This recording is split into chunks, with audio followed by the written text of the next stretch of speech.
Linha de Fogo desta quarta-feira, aqui pela nossa UniTV, vai conversar com o pré-candidato professor Jó Krieger. O programa do Linha de Fogo tem como proposta nessa eleição conversar com os principais candidatos, né? Tanto a vereador como pré-candidatos a prefeito de Tubarão, e já fizemos um pouco de Capivari de Baixo. Linha de Fogo tem a apresentação desse seu amigo Haroldo Silva, a direção técnica de Fabrício Felipe e toda a sua equipe, a direção geral do professor e jornalista Hildo Silva. Professor Jó Krieger, que já foi candidato a vice-prefeito na eleição de 2020, é uma das lideranças incontestes, né, da direita de Tubarão. E eu tenho o prazer e a honra de poder recebê-lo aqui, porque o programa é um programa aberto, é um programa livre e tem espaço para todos. Professor Jó Krieger, seja bem-vindo ao Linha de Fogo. Obrigado mais uma vez, Dura, né, pelo espaço, você sempre cedendo um espaço democrático, né, e sempre com as suas entrevistas imparciais, isso desde 2019, onde fui entrevistado pela primeira vez pelo senhor, ainda na extinta Bandeirantes AM. Então, é sempre um prazer, satisfação, e será um programa muito interessante, onde iremos, com uma pauta aberta, né, falar sobre gestão pública, sobre políticas públicas, questão ideológica, administrativa, enfim, estou aberto aí para todos os questionamentos em esferas municipais, estaduais e federais. E, para finalizar aí essa abertura, mais uma vez, muito obrigado pelo espaço, né, que você tem nos cedido.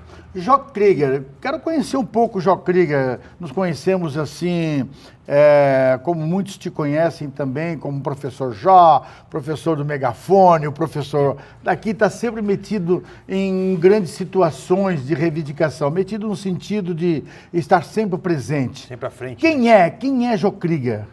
Então, Dura, sou Jó Krieger de Carvalho, professor, né? Minha primeira formação é licenciatura em Educação Física, aqui mesmo, no campus da Unisul. Sou da primeira turma de Educação Física de licenciatura. Posterior, fiz o curso de bacharel em Educação Física, que é bacharel em esportes. Minhas duas formações superiores Educação Física, licenciado e bacharelado. Meu CREF, que é o meu conselho regional, tem essas duas é o direito de atuar, né, na atividade física num todo, né, na questão pedagógica e também na questão de esporte, gestor esportivo, enfim, toda a esfera que abrange a área. Também sou especialista em fisiologia do exercício, especialista em musculação, treinamento de força, especialista também em psicopedagogia e também em gestão pública. Fui professor por 15 anos de escolas públicas municipais e estaduais, e também 8 anos professor universitário, onde ministrei o primeiro curso de Educação Física à época da Unopar, que foi a primeira turma semipresencial em Educação Física, onde formamos a primeira turma ministrando todas as disciplinas, sendo o orientador de TCC e o supervisor de estágio. A mesma atingiu a nota do IDEB à época, né? E me interessei pela política pública em 2018, na época do PSL, anteriormente, já em 2014, 2013, comecei a acompanhar o nosso ex-presidente Jair Bolsonaro e também a figura do professor Olavo de Carvalho, onde fui formado numa base de licenciatura, onde a maioria das pautas, das citações são de esquerda, Marx, Gramsci, Herbert Marcuse, Escola Padrão, Escola de Frankfurt, e comecei a perceber que algumas coisas não batiam, principalmente na educação, sócio-interacionismo, sócio-construtivismo, as obras de Paulo Freire. Comecei a ver os números da educação pré e pós-Paulo Freire, comecei a identificar algumas coisas, acompanhar o Olavo de Carvalho, fazer o contraponto de toda essa narrativa, de toda essa questão da educação via freirianista, gramscista, e também acompanhar o nosso ex-presidente Jair Bolsonaro, né? Então, tendo toda essa leitura de cenário, entendendo a situação política que o Brasil se encontrava em todas as esferas, principalmente na esfera federal, que reflete nos municípios, questão de direita e esquerda, comecei a entender de fato o que é direita, o que é esquerda, o que é comunismo, o que é socialismo, o que é capitalismo, o que foi ambos os movimentos no mundo e uma questão de história desde a antiga União Soviética. Então, entendo também a questão da época lá do governo Dilma, tudo que estava acontecendo no Brasil, né? Aquele caos que aconteceu na época lá em 2013, que o senhor lembra também, né? É muito mais experiente na política do que eu. E daí decidimos ir para uma linha de direita e começamos a trabalhar isso. O primeiro grupo de direita, que é a camisa que estou aqui, Direita Tubarão, foi criado em 2014, onde começamos a debater, fazer os primeiros movimentos, as primeiras encontros, palestras, programas, lives, e começamos a potencializar no município. Depois caracterizou muito com a eleição na Câmara de Vereadores de 2015, onde foi tentado implantar no município de Tubarão a ideologia de gênero, na época do governo PT aqui, com a sua secretária de Educação. Eu era professor do município, a Lúcia. Agora professor, se eu deixar o senhor conversar, o senhor com o currículo que tem, é de uma boa conversa e conhecedor de muitos assuntos na qual o senhor defende. Sim. Por exemplo, em 2018, o senhor falou mesmo que acompanhou o ex-presidente Jair Bolsonaro na questão da direita no Brasil, né, uma direita que repercute hoje, nós vamos falar durante o programa sobre isso. Agora, por que ela não teve um resultado nas urnas, tanto para o senhor em 2020, o senhor sendo bolsonarista, Bolsonaro no governo, o senhor não teve um resultado satisfatório em Tubarão? Assim como a deputada hoje deputada Júlia Zanata, que teve live exclusiva do presidente Bolsonaro em Criciúma e perdeu a eleição. O que houve? Não houve uma conexão naquele momento? Em 2018, quando acreditei no processo, participei de toda a montagem, foi em torno de 23 executivas na região, todos os grupos de direita do estado, do norte do estado até o extremo sul, nós estávamos trabalhando e potencializando aquela construção. Os deputados que trabalhamos na época, os dois foram pela primeira vez, a questão do ex-governador também, toda a situação do 17 à época. Só que aconteceu uma situação no estado que é diferente de hoje. Quando estava em 2020, o PSL não estava mais diretamente com o presidente Jair Bolsonaro. Já tinha acontecido um certo afastamento e um rompimento, né, com o então presidente do PSL, Bivar. Já tinha acontecido, PSL, o 17 já estava uma série de situações. No estado, o Moisés já não acompanhava o presidente Bolsonaro, isso é fato, não acompanhava.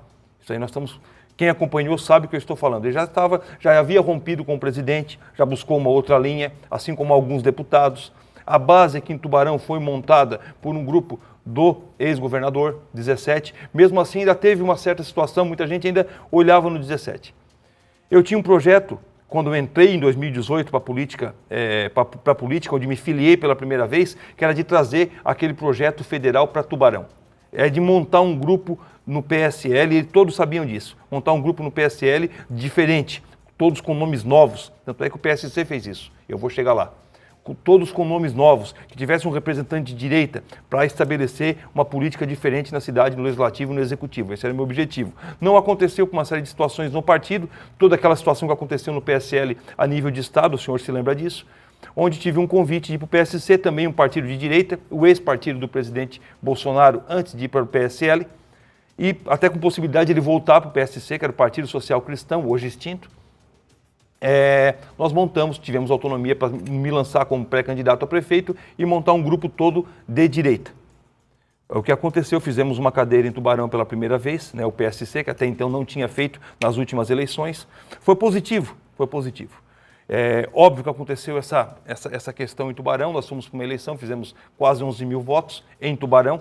A Júlia Zanata em Criciúma fez 6 mil votos e alguma coisa, então até nesse fator em Tubarão foi mais positivo, porque tem a metade dos eleitores, né? E mas aí eu me refiro justamente a essa aproximação e essas ideias mas do eu não tive vídeo. O senhor não defendeu isso durante a campanha? Eu não tive isso com com esse vídeo com o presidente. Eu não tive. Não, o senhor não teve, eu não teve. Eu tive uma foto. Eu falei da Júlia Zanata. Eu tive uma foto com o filho do presidente, que me conhece da época da Escola Sem Partido de 2016. A gente trabalhou aqui em 2016 para implantar a Escola Sem Partido em Tubarão. 4 anos de governo Bolsonaro, que o senhor defende o assunto desse debate hoje em cima disso. Tenho convicção da direita. O senhor tem convicção da direita. Como é que é ser direita, amigo professor? É negar o voto do centro-esquerda? É negar outros votos que não sejam de direita? Ser de direita na minha concepção, e para uma eleição municipal, é trazer para você eleitores que queiram a mudança, que queiram sair dessa mesmice, sair desses conchavos, que queiram mudar, que queiram transparência no processo eleitoral. Numa eleição do Legislativo, vereadores que defendam as crianças na escola, que sejam contra a ideologia de gênero, que sejam contra a doutrinação nas escolas e uma série de outras situações, LGBT, banheiros também, unissex. Na questão da educação, que coloquem os contrapontos, que mude um pouco desse polo freirianista. Em relação à questão, alguns pontos primários, né? Em relação à questão contra o aborto, contra a liberação de drogas, trabalhar isso na política municipal. Em relação à questão administrativa, que o dinheiro público seja aplicado diretamente para o cidadão, que aquilo que ele paga não seja onerado, que ele possa realmente ter aquele dinheiro seja voltado diretamente para o povo, para a população, e que isso possa ser fiscalizado. O vereador faz isso. O vereador fiscaliza o dinheiro do contribuinte que chega na ponta, que chega na prefeitura, que chega no Poder Executivo. Muita gente não sabe, mas as contas do município são aprovadas pelos vereadores. O vereador é a casa do povo, porque ali passa tudo que vai para o povo. Então esse é o papel principal, né? Então, assim, óbvio que eu não espero que o pessoal LGBT, né, vai me apoiar, os ativistas. E outra série de outros ativistas também irão me apoiar. A gente não espera. Não é esse meu sindicalista enfim. Mas também tem gente da esquerda, pessoas da esquerda que querem a política pública com responsabilidade, que irão me apoiar. Mesmo com a questão ideológica. Nós encerramos nosso primeiro bloco já pegando aqui na linha de fogo, porque é interessante conversar, né, com pessoas que têm posição política acima de tudo, que defende as suas causas. Você que julgue, você que está no outro lado, que julgue esse posicionamento, que é interessante, né? Porque fala-se em Câmara de Vereadores, ao mesmo tempo não se vê defender tanto, né, Jair Bolsonaro, não só aqui, como às vezes no Congresso Nacional. Voltamos em seguidinha com o nosso segundo bloco hoje, entrevistando aqui o professor de Direita, pré-candidato a vereador Jocrig. Voltamos em seguidinha.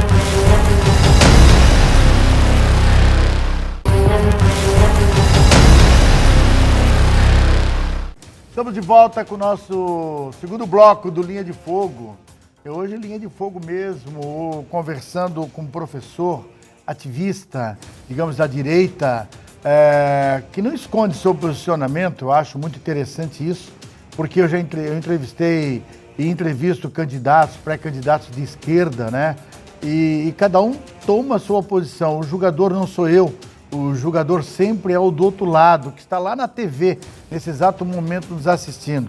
Cada um tem a posição, concorda, outros discordam e assim por diante. É muito interessante esse jogo político, né? Faz parte da democracia. Faz parte. Ô, Jocrig, uma polêmica muito grande com o senador Seif, essa semana, quando a Madonna esteve aí no Brasil. Se eu lhe desse o ingresso da Madonna e o senhor lá VIP, no espaço legal, o senhor iria a esse show? Não vou entrar nos detalhes. Não, eu quero que o senhor entre, no detalhe. O show foi pago com dinheiro público, aplicaria de outra forma. Eu quero que o senhor entre no detalhe. Não iria. Não, o senhor não iria? Não iria. Eu falei não iria sem entrar nos detalhes. O que estava acontecendo no Rio Grande do Sul. Inclusive, estive lá nesse final de semana, né? Entregamos uma doação lá grande. É triste. A situação que teve. Então, tirando que vamos lá, não estivesse acontecendo o que está acontecendo com os nossos irmãos gaúchos, esse show fosse pago e eu ganhasse uma cortesia, mas pago com o dinheiro, fosse me doado o ingresso, mas esse show fosse pago pela iniciativa privada, por pessoas que pagam o ingresso para que ela viesse ao Brasil. Agora, então o senhor... Da mesma forma, eu não iria. Então o senhor condena o seu senador, Jorge Seif? Bom, ele fez um vídeo... Ele foi lá. Ele fez um vídeo pedindo desculpa. Não basta isso. Não basta. Quer dizer que vai lá, eu vou lá, faço, vou contra as minhas ideias do partido na qual eu defendo, na qual eu fui eleito, erro e digo, desculpa, é assim fácil? Ô, Duran, o senhor iria? O senhor faria a mesma coisa que o senador fez? Não iria. Eu já falei, meu posicionamento é esse, não iria. Não fico no muro. Eu nunca fico no muro, eu não iria. Assim, ó, ou em relação ao senador, todos somos suscetíveis a erros. Eu sou um ser humano suscetível a erro, suscetível a tentações diárias. Somos um ser humanos normais, com mesmo, eu sou cristão, mas sei que tenho tentações diárias, como todos têm. Isso também suscetíveis a erros. Quantos posicionamentos meus que eu fiz equivocado, que já aconteceu, que depois tu reflete lá na frente, pô, isso aqui pode ser corrigido. Mas o que a gente tem que ter é uma linha e uma convicção. O que sentiu? Ele sentiu arrependimento, né? A questão cristã se renova a cada manhã. E ele sentiu arrependimento daquilo que ele fez. Mas e externou isso. As redes sociais da direita não estão perdoando. Foi infeliz. Agora, foi infeliz. Eu não costumo dar minha opinião, mas eu vou dar hoje a minha opinião em relação à ida do senador no show da Madonna, independente do Rio Grande do Sul, evidentemente. Eu não vejo nada demais, sinceramente. Também não condeno nem mas é que Dura. Eu iria, tá? Eu também não condeno, também não condeno, tive conhecido. O erro foi ele querer se justificar depois. Isso, eu também não tenho amigos que foram no show, que são fãs da Madonna. É que você às vezes vende uma ideia de direita, disso ou daquilo. E depois você não cumpre muitas coisas daquilo que você prega. Mas eu não iria porque eu sei que não é todo o público, Mas tudo bem. Não é todo o público que estava lá. Agora, mas grande parte do público que estava lá, ativistas, teve umas coisas que foi feita no palco, que a questão contra o nosso princípio judaico-cristão, foi arranhado aquilo no palco, eu acho que não tinha necessidade disso. A Madonna é uma excelente cantora do ponto de vista técnico, se bem que ela não cantou aqui em Tubarão, né? Ela teve playback, mas a apresentação dela foi nesse sentido aí, onde eu acho que até quem não está acostumado, não sei se é o caso do senador, nunca havia visto um show dela, talvez, não esperava aquilo. Que isso realmente vai contra a direita, vai contra o princípio judaico-cristão. Mas não condeno quem foi, cada um, né? Até porque tem pessoas lá de direita que foram no show também, além do senador. E é uma questão minha, isso é uma questão minha e respeito todos. Agora, aqui em Tubarão, o senhor é pré-candidato a vereador. Sim. Lá na frente, mais no terceiro bloco, vamos explorar mais isso. O senhor vai buscar só o voto da direita ou o senhor está aberto a buscar o outro voto? Se eu falar para o senhor, não, eu vou votar no senhor, mas sou de esquerda, de centro-esquerda, o senhor aceitaria meu voto? Eu iria perguntar para o senhor o que o senhor defende. É de esquerda, você é contra aborto? Sou. Você é contra a legalização das drogas? Sou. Você é contra a ideologia de gênero em escola? Sou. Você é contra... Mas isso hoje em dia, o professor... Não existe muro. Hoje em dia essa coisa não de existe esquerda, duro, de direita, não existe duro, para o eleitor, ele tem o voto dele, ele tem a arma dele. Sim. Ele pouco conhece um pouco dessa teoria, dessas coisas de teoria de gênero, disso ou daquilo, de direita e de esquerda. Ele tem o voto, e o senhor vai buscar o voto. Dura. Se ele falar, não, eu sou contra isso, hoje tal. O PL... O senhor não quer o voto? Hoje o PL é a direita, o PL é o Bolsonaro, assim como o PSL foi. PSL, muitos foram na onda do PSL, você acompanhou todos que foram na onda do PSL e não mantiveram um discurso daquilo que eles trabalharam em campanha. Não se mantiveram depois, foram personagens de campanha, todos caíram. Algum teve sucesso que manteve, que depois de ter caído a máscara no PSL, eu não sei de nenhum, despencaram na outra eleição, porque a urna não perdoa. Então, o eleitor do PL hoje ele precisa ser de direita. Óbvio que é difícil para um presidente municipal, para um diretor municipal, filtrar isso. É muita complexidade, principalmente numa cidade onde não é só aquela quantidade X de deputados no estado. É a cidade, tem várias regiões, vários candidatos e tem que trabalhar. É difícil conhecer o dia a dia do cidadão. Para uma pessoa, ele pode falhar.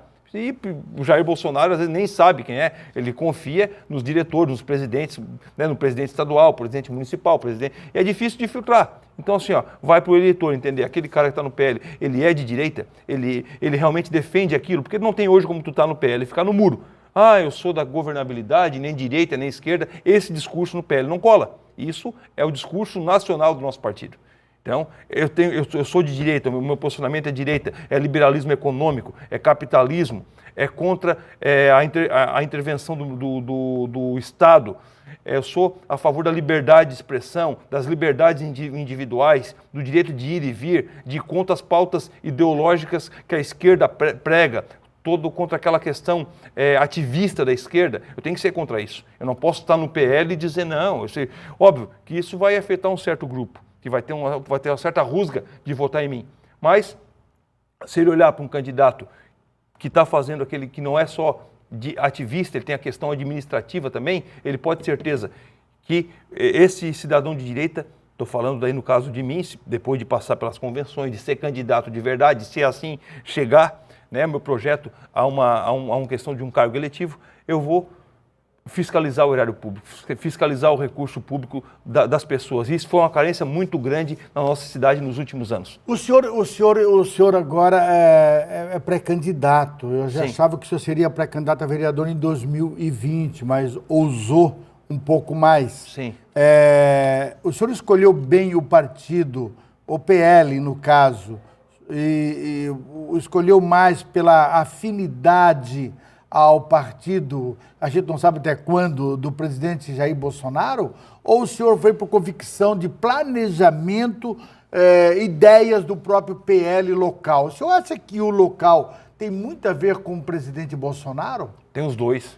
O Bolsonaro hoje é o PL é o Bolsonaro, assim como o PSL era o Bolsonaro. Olha a diferença do PSL com o Bolsonaro e sem o Bolsonaro. Mesma coisa o PL, a explosão que teve do PL antes de 2022 e agora, a nível nacional. Né? A bancada estadual, a bancada federal. Então, hoje o PL é o Bolsonaro. É o partido, sim, do presidente. Eu acredito que vai ter a situação do 22. Eu senti isso nas eleições de 2022. Eu senti isso, que era o 22. O pessoal queria o 22. Como em 2018 queriam o 17. O pessoal está convicto Mas 2020 não deu certo.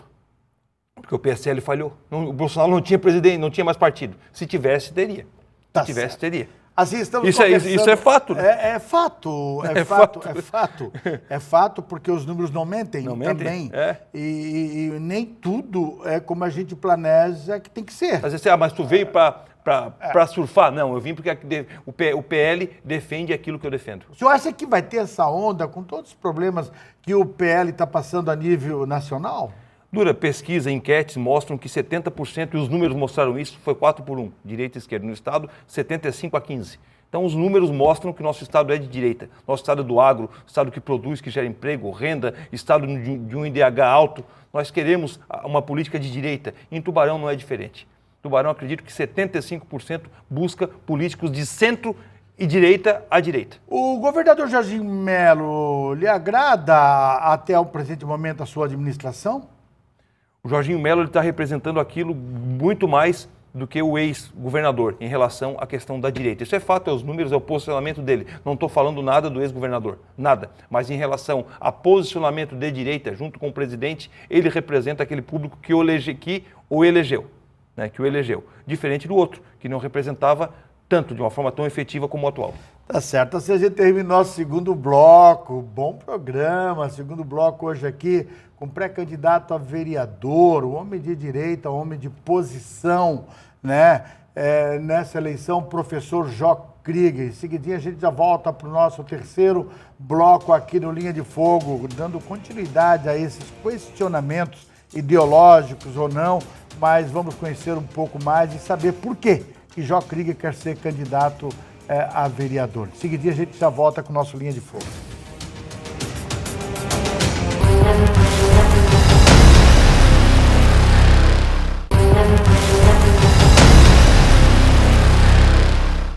Estamos de volta com o nosso Linha de Fogo desta quarta-feira, Linha de Fogo de verdade, assim que vai ser daqui para frente com os pré-candidatos que vamos conversar, principalmente a vereador, porque é importante você eleger bem o seu representante. Falar nisso, pré-candidato a vereador Jó Krieger, professor Jó Krieger, quais são as motivações que o levaram a se candidatar a vereador nessa eleição? O que você viu na nossa cidade e dizer assim, poxa, está na hora de eu ser candidato. Hoje o senhor é um pré-candidato, não pode pedir votos, apenas estamos conhecendo o candidato. Estou no momento eleitoral, sou pré-candidato, a partir das convenções oficializo a minha candidatura, daí como candidato a vereador. Hoje é um projeto de ser candidato. Pré-candidato é um projeto de ser candidato que está tramitando até o período, né, que lá das eleições.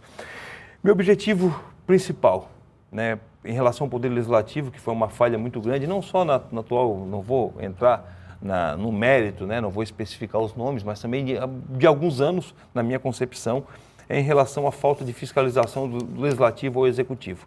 Todos os números, todo o recurso do contribuinte, da população de Tubarão, ela passa pelo vereador. O vereador que aprova as contas do município, que cobra o prefeito, que em todas as situações, que pode encaminhar projetos, que pode votar nos projetos que vêm do Executivo a favor ou contra do prefeito, né? As questões aí dos regimes de urgência, das votações em bloco, que o senhor sabe o que é, mas a população, grande parte, não sabe. Vem 4, 5 projetos juntos e é votado todos no mesmo bloco, sim ou não, pelos vereadores. A questão do regime de urgência, que chega às vezes na casa... Vereador, pré-candidato, se caso eleito for, isso não vai acabar. Não, mas nós temos que... Eu tenho certeza que, se eleito for o seu candidato a prefeito, não vai acabar essa questão de regime de urgência. Mas vai mudar. Não mas sei, acredito que não vai mudar promete, talvez. Na intensidade que está. É difícil. O regime de urgência, na minha concepção, ele sempre vai acontecer em qualquer caso, até porque Sim, o claro. regimento interno de Tubarão, ele permite. Ele não é ilegal. Mas até muitas coisas não são morais ali, na minha concepção que veio para votação. Não são morais. Tem umas coisas assim que é interessante. O que a comunidade quer saber? O que o eleitor quer saber? O que ele deseja mais do candidato? Além da fiscalização, que é óbvio, que está lá na lei orgânica. Isso reflete na ponta. Não, mas ele quer saber como melhorar a cidade. A cidade, a gente sabe, que não é culpa desse prefeito, talvez nem do outro, mas a cidade vem acumulando algumas perdas para a população em relação a vários fatores. Por exemplo, enchentes, cheias, alagamentos na nossa cidade. Qualquer chuva que dá, a nossa cidade vira-se um pandemônio. Muito bom essa pergunta. E eu gostaria de saber essa sua Eu vou fazer as duas, eu vou fazer esse eixo, como você falou lá atrás, como isso vai refletir na ponta. E esse agora, né? Lá atrás, o vereador, nessas votações, um exemplo, teve asfalto que foi colocado 7 meses depois, reaberto para colocar drenagem pluvial e o esgoto. Recapes em cima, pago agora que começa o financiamento efetivamente a partir do ano que vem, que o passivo começa a comprometer o ativo do município. Então, você pega e bota recap em cima de calçamentos, como foi, por exemplo, aqui próximo ao Henrique Fontes. Aquelas galerias são da década de 70 e 80, colocadas pelo ex-prefeito Paulinho Maia, o ex-prefeito Sorato, Miguel Ximenes. Aquelas galerias são a mesma e colocaram o recap em cima. Foi feito um trabalho de reestruturação de galeria de drenagem pluvial. Tubarão já carece de um projeto macro de drenagem, primeiro ponto. Outra situação, desassorear o rio num todo, não é só isso. Limpeza de margens, reativar os afluentes, como por exemplo o Rio Morto. Isso aí é recurso, mas pode ser potencializado sim para acontecer. A questão de drenagem pluvial. Você sabe que isso... A macrodrenagem já está aí. Está acontecendo. Mas, Dura, como é que vai acontecer a macrodrenagem? Não está acontecendo muito não, tem que acontecer mais. Sim, tem que acontecer efetiva. E a macrodrenagem acontece, tu bota recap em cima de galeria da década de 70, 80, não revitaliza. O que vai acontecer? Não vai ter escoamento. Primeiro, que o asfalto ele absorve menos que o paralelepípedo. Segundo, que a galeria está lá, a tendência é entupir cada vez mais. Então, tem que precisar urgentemente um projeto de macrodrenagem para sanar esse problema. Outra questão, as bombas precisam funcionar. As bombas de escoamento, por exemplo, do bairro Deon. Os moradores aqui do bairro Deon, em 2 anos, tem morador que perderam 4 vezes os seus apertences, seus pertences em casa, seus objetos, perderam tudo. Então, isso não pode acontecer mais. Precisa de política pública, é uma causa, de né? prevenção. É uma luta. É uma causa que pode ser levada para o debate eleitoral. Tubarão tem um histórico de enchente que aconteceu em 1974. Eu não era nascido, né? Eu nasci alguns anos depois, mas meus pais contam a situação de Tubarão, meus avós, de como foi. Né? Então, óbvio que lá não aconteceu mais, graças a Deus, mas teve várias aí séries que vários moradores perderam tudo, né, em Tubarão. Então, de novos loteamentos, então os loteamentos têm que ter uma fiscalização para que possa ser feito com drenagem de verdade, para que possa ter escoamento, para que possam ter projetos de enxugamento daquelas águas, para que possam ser colocados em locais mais altos. Tudo isso é gestão. E como está agora, é primário toda a situação agora. Projeto de macrodrenagem urgente. para Tubarão, daqui a alguns anos, não acontecer o que está acontecendo em algumas cidades do Rio Grande do Sul. Na verdade, você tem razão, porque nós temos um projeto já pronto, tem que entrar em execução, que iniciou de que forma... é o macro drenagem pela Universidade do Rio Grande do Sul. Está engatinhando aqui Tubarão ainda, né? Ela já foi pronta, foi paga, inclusive, com Sim. dinheiro público, é só colocar em prática. Agora, nós não falamos de uma defesa civil. A gente viu agora, está vendo agora no Rio Grande do Sul, né, a defesa civil. A gente vê em Blumenau, que Blumenau é um exemplo de defesa civil. Nós não temos na nossa comunidade treinada, nós temos uma defesa civil que tem um barco, uma defesa civil deficiente, não por culpa de quem está lá, é a não preocupação. E se acontecer, novamente, vai acontecer, a natureza não manda recado, não manda aviso. Só questão de tempo. Aí o que acontece? Nós não temos ali o condicionamento de saber onde a gente vai na hora do aperto, do apuro. São básicos, isso é coisa básica que nós temos que saber, ter treinamentos. É uma luta de um vereador? É uma luta. Não de um só pré-candidato a vereador. Civil, Guarda Municipal, Defesa Civil, Guarda Municipal. O que está acontecendo no Rio Grande do Sul? Instituições. O que está acontecendo no Rio Grande do Sul, que grande parte dos atendimentos lá, eu estive lá sábado para domingo, acompanhei, a grande parte dos resgates, dos abrigos é civis, Odura. É civis. O Estado, ele ajuda, mas muitas vezes até está atrapalhando por uma questão burocrática. Então, quem está fazendo o resgate são os jeteiros, são o pessoal das lanchas, são surfistas, são moradores são pescadores, eles que estão fazendo o resgate das pessoas, na grande maioria. Então, Tubarão precisa, sim, dessa questão de prevenção. Nós vamos falar na prevenção em termos estruturais, infraestrutura, que é macrodrenagem, que é as bombas funcionando, que é projetos com aumento de comunidades baixas. Já sabemos que se funcionasse, amenizaria muito. Né? A parte do D1 aqui amenizaria. Eles não iam perder, pelo menos, aqui. e perder bem menos. Né? Isso é fato, é número, não estamos aqui, nós estamos falando de fato, não estou falando da pessoa, da gestão. É a condução do processo, e ia acontecer. E em relação à questão da prevenção, essa questão preventiva, aconteceu o fato de uma catástrofe e não teve jeito. Aconteceu. Como é que fica a Defesa Civil do município? Ela está amparada com o quê? Qual é o efetivo? A Guarda Municipal também treinada para isso. Nós temos uma Guarda Municipal hoje que ela precisa ser, na minha concepção, ser colocada e regida direto pelo governo municipal. Que a Guarda Municipal é a defesa pública do município, onde o prefeito tem autonomia total. Uma das questões também, esse debate é muito bom, e é bom que a Câmara fizesse, a nossa Câmara de Vereadores fizesse esses debates. Uma audiência pública, né? Mas não com audiência pública com cunho político, de ganho pessoal, não é nada disso. Algo para resolver. Para resolver, conscientizar a população. Veja bem, a nossa periferia, no caso, era cercada por plantadores de arroz, certo? E hoje nós temos aqui no Vale da Congonha, que eram piscinões, sim, piscinões com aumento das nossas águas, e hoje são todos loteados. Esses loteamentos passam por aonde? Qual é a altura do loteamento? Qual é a altura? Qual é o estudo? Tudo isso, os estudos. Então nós estamos ficando sem alternativa para que as águas possam realmente ser escoadas. Mas é uma bandeira que na eleição tem que ser puxado esse assunto.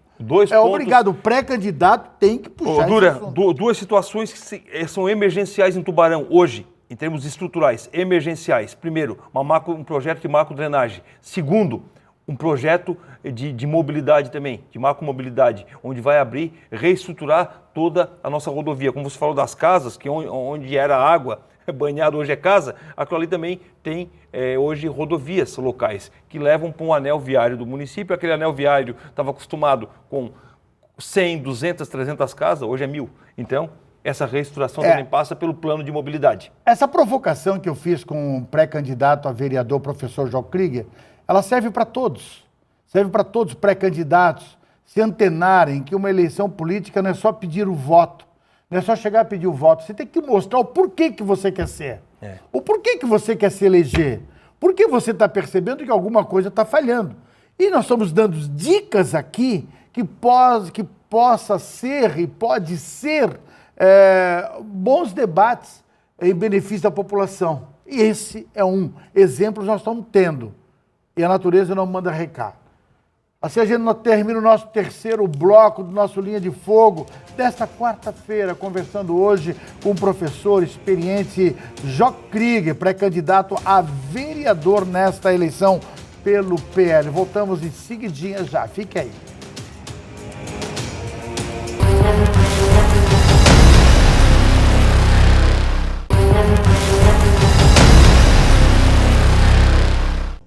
Estamos de volta com o nosso Linha de Fogo desta quarta-feira aqui pela nossa UniTV, né, com o projeto Conheça o Pré-Candidato a Vereador de vários partidos, né, aqueles que estiverem interessados. Vamos conversar, não com os 200, que não vai dar, mas na medida do possível vamos atender a todos. E hoje conversamos, né, com o professor Jó Krieger. Professor Jó Krieger, teve uma greve no município ou no estado uma vez que o senhor era bem participativo dos professores. Nesta greve que teve dos professores, o senhor não esteve presente ou esteve? Essa greve foi em 2011, né? Muito bom esse esclarecimento também. Eu fui questionado por uns professores em relação a isso. Mas os professores têm, esse que eu conversei, tem o mesmo entendimento que o meu agora. Em 2011 era uma situação que na época o governador era Raimundo Colombo, onde o estado era o estado fora da lei. O único estado que não tinha implantação do piso nacional era Santa Catarina. Tinha esse nosso estado e outro. E tinha recurso para isso. Estava tudo. Foi uma greve técnica, isso foi em 2011. Eu também não tinha. Foi ali que o senhor iniciou o megafone, professor? Não, o megafone foi. O megafone foi em relação à questão da pandemia em Tubarão. Lembro muito que bem. Eu estava cobrando e depois bateu aquilo que eu cobrei. Verdade. Bateu. Então, até então, tentaram me rotular como maluco do megafone, só que tudo que eu cobrei... Eu não falei isso. Não, outras pessoas. A oposição, digamos, né? Daí tudo bateu. Então, em 2011, a situação, eu não tinha o posicionamento ideológico que eu tenho hoje, né? Talvez coisas, mas era uma greve legal. Por quê? Porque estava pedindo para implantar o piso nacional em Santa Catarina, a valorização do magistério. Foi a maior derrota do magistério até hoje, foi aquela. Bom, E daí, assim, qual foi o grande problema? Os professores precisam de reajuste? Precisam, na minha concepção, precisa de reajuste. Só que o momento foi errado. Por quê? Iniciar uma greve na rua, com a chegada do presidente em Florianópolis, seria lá no mercado público, a greve se torna política. Então, esse foi o grande problema, que muitos professores não aderiram à greve. Eu ainda não estudei essa possibilidade, não posso opinar. Mas voltando ao assunto, como é que, de pré-candidatura, como é que o senhor pretende dar vozes e ser ouvido, né, nessa comunidade que às vezes é tão indefesa, somente sim nos nossos bairros, no assunto, no bloco anterior que nós tratamos, e outros assuntos. Como é que o senhor quer ser essa voz? Como é que o senhor quer ser ouvido? Quer dialogar com eles? De que forma o senhor quer fazer, caso eleito for, o seu mandato? Essa pergunta é muito importante. Eu ouço muito sobre esse questionamento. As pessoas perguntam, Jó, o que tu vai poder fazer para mudar a vida das pessoas? O que tu vai poder fazer para mudar a minha vida, a minha comunidade? Primeiro de tudo, eu falei fiscalizando. Não onerar a população com impostos para cobrir despesas e recursos mal aplicados do governo e que não tenham obras também que às vezes foram caras e têm que ser revitalizadas. E também fazer a questão do mandato participativo. O que é o mandato participativo? Nós teremos um gabinete móvel, iremos ouvir a comunidade, minha rede social... O senhor me perdoe lhe interromper, mas esse tipo de discurso já teve com outros vereadores. Mas não colocaram em prática. Funcionou. Não colocaram em prática. Não, alguns colocaram. Eu não concordo, pré-candidato a vereador, professor Jó Krieger. Essas coisas da comunidade, pegar um carro móvel, uma Kombi, isso eu acho que tem que ir lá na comunidade. Eu vou lá, vou acompanhar, vamos para o gabinete e vou dizer assim, ó, a tua rua está com deficiência X, o que eu posso fazer? Se for falha do governo municipal, eu vou fazer o requerimento, encaminhar para o governo, botar o anexo, as fotos de exemplos do que está acontecendo e encaminho. O governo não deu a resposta, eu vou buscar outras vias, eu vou resolver o problema da população. Agora, o problema que muitas vezes acham os vereadores, pré-candidatos e vereadores, acham que o problema da comunidade é só rua. Na verdade, tem problemas mais sérios como saúde, atendimento, saúde, educação, segurança pública. Tem uma série de fatores que realmente o vereador tem que falar e brigar, independente que seja governista. 25%. Se o seu prefeito ganhar uma eleição na qual o senhor apoia, E o senhor vai ter coragem de enfrentar, né, de frente mesmo, o prefeito e contrariá-lo em algumas situações? Dura, 25% da base orçamentária do município é educação, 15% é saúde. Tubarão hoje carece nas duas. Nós estamos tendo vagas em creches, que estamos alugando vagas em creche, podendo construir, fazer sede própria da gestão da educação municipal, principalmente na educação infantil. Outra questão, 15% é saúde. Nós carecemos de uma UPA. Na última eleição nós cobramos essa UPA. Por exemplo, a UPA da Próspera, em Criciúma tem duas. A da Próspera atende 11 mil pessoas por mês e custa ao governo municipal 600 mil, sendo que daí a gestão plena, 300 mil vem do governo federal em parceria. Então 300 mil vem do governo federal, 300 mil vem do governo municipal. Uma das UPAs de Criciúma, que Criciúma é o dobro de Tubarão, então uma UPA em Tubarão equivale a duas em Criciúma. Vamos lá que Tubarão trazia esses números para Tubarão, para a UPA, né, que tem projeto de ser implantada de 4 ou 5 prefeitos antes aí, em mandato, desde 2010, né, que tem um projeto da UPA. Foi com o doutor Manuel, depois passou o Olavo, depois passou o Juarez 2 vezes. E agora o Jairo, que é uma gestão interina também, né. Então vamos lá, a UPA seria 600 mil para o governo municipal. Em parceria, abrindo todos os números da UPA, você consegue 300 mil do governo federal, 300 mil do governo municipal. 300 mil em 12 vezes, sairia 3 milhões e 600 mil por ano para manter uma UPA em Tubarão. Isso vale muito, que isso é vida, é o atendimento, é humanitário, é a questão humana. Primeiro de tudo tem que ser a saúde, tem que ser saúde. É uma grande bandeira. UPA, é uma grande com bandeira. centro diagnóstico. Mas o senhor vai apurar bem direitinho em relação ao governo de virar UPA ou posto de saúde, o senhor vai ter que dar uma pesquisada. Um pronto atendimento. Porque vai ter muitas coisas que, de repente, não sai UPA. De repente, sai apenas pronto atendimento. Não, mas assim, em relação ao meu pré-candidato a prefeito, a gente conversou, inclusive, que é o pré-candidato Sterner Sorato. Sterner Sorato, nós conversamos uma que tarde. É do PL. Inclusive, gravamos só de números do município. Eu tive uma experiência com esses números lá em 2020, conversamos sobre números do município, como fica o passivo, como fica o ativo, como vão cobrir, como não vai onerar o munícipe de Tubarão. Isso tem que ser projetado. Isso é muito complexo o que vai acontecer em Tubarão quando efetivar o pagamento das contas. Tubarão hoje depende de um comércio, que é a fonte primária, e se acontece uma enchente, o comércio fica deficitário, como é que vai fazer? Na pandemia sofreu muito, caiu quase 10% a arrecadação do comércio. Tubarão hoje o ISS é mais alto que o IPTU por causa da praça de pedágios aqui em São Cristóvão. Então, essas coisas têm que ser revistas, principalmente também em termos econômicos, para poder potencializar saúde, educação, manter o município, porque essas duas pastas é 40%. Projeto de desenvolvimento econômico. Professor, e nós acreditamos que o nosso pré-candidato a prefeito, ele está pronto para isso, pela conversa com ele. O pré-candidato a prefeito, que está para vir ao programa também, Sterner Sorato, que é do PL, seu pré-candidato. Mas, ultimamente, a gente está percebendo, não a morosidade, mas um estudo por parte do partido, o seu partido, em fazer coligações.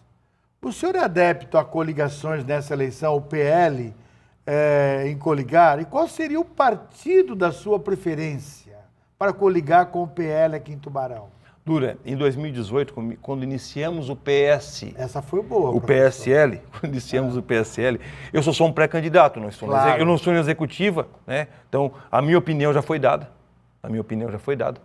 O nosso presidente municipal sabe disso, nosso pré-candidato... O senhor poderia revelar o que o senhor falou para ele? Em 2018, a nossa luta foi num todo, nós não deixamos o então presidente estadual, na época, Lucas Esmeraldino, não deixamos porque o que aconteceu no Majestic e tudo, a maioria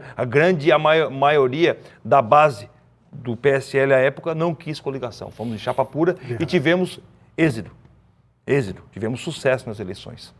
Né? Poderia, por uma outra situação... O Lucas perdeu naquela época. Se tivesse do senador, teria ganhado. Teria ganho. Minha opinião também. Minha opinião, teve um só. Mas se tivesse 2 senadores do PSL, teria ganho os 2. Passado. Passado. Presente. Mas o meu posicionamento lá atrás foi esse. Como eu tenho agora um posicionamento, assim como o Criciúma, meu posicionamento é esse. Mas, se for para fazer algum tipo de coligação, qual vai ser a coligação? Tem uma série de situações aí para coligar, o senhor sabe, né? Não, o senhor poderia me revelar uma, pelo menos? A a possibilidade do Jó Krieger, se fosse você no lugar do Stênio Sorato, com quem o senhor procuraria uma coligação? Aqui é linha de fogo, o pré-candidato. Quer revelar ou não também? No meu posicionamento, eu iria, tem dois partidos juntos, né, que são partidos, tá, o PRD junto com o PL. Né? Eu iria de chapa pura com esse grupo. Eu iria de chapa pura com esse grupo. É arriscado? É. É a tendência, o senhor acha que é a tendência dentro da cabeça do pré-candidato Stênio Sorato? Não sei. A cúpula que rodeia Stênio Sorato? Eu acho que está uma incógnita. Uma incógnita. O senhor já levou isso para ele, dentro da possibilidade? A situação é que o PL em Tubarão não vai coligar com nenhum partido de esquerda. Isso é fato. Se coligar é com um partido, né, de direita. Então, essa é a situação. Tá certo. Então, daí eu acredito, vou colocar agora na minha concepção. Eu acho que está tudo indefinido, o senhor sabe, ninguém, né, não tem essa definição. Passei meu posicionamento, que eu acho que é o da maioria dos eleitores do PL, tem esse mesmo posicionamento que eu e também dos vereadores. Então, o senhor agradou gregos e troianos. Mas eu iria de chapa pura. Eu iria de chapa pura. Se eu fosse pré-candidato pelo PL, tem que falar, eu não posso ficar no muro, eu iria de chapa pura. Mas vou respeitar, obviamente, trabalhar dentro da definição do nosso presidente. Eu sou o que menos sei. Nobre pré-candidato a vereador, professor Jó Krieger, do PL, muito obrigado pela sua participação, pela conversa, pela sua disponibilidade de estar aqui conosco. Suas considerações finais. Dura, quero, mais uma vez agradecer você pelo espaço, o pessoal aqui da UniTV. Muito boas entrevistas com você, a gente gosta, né?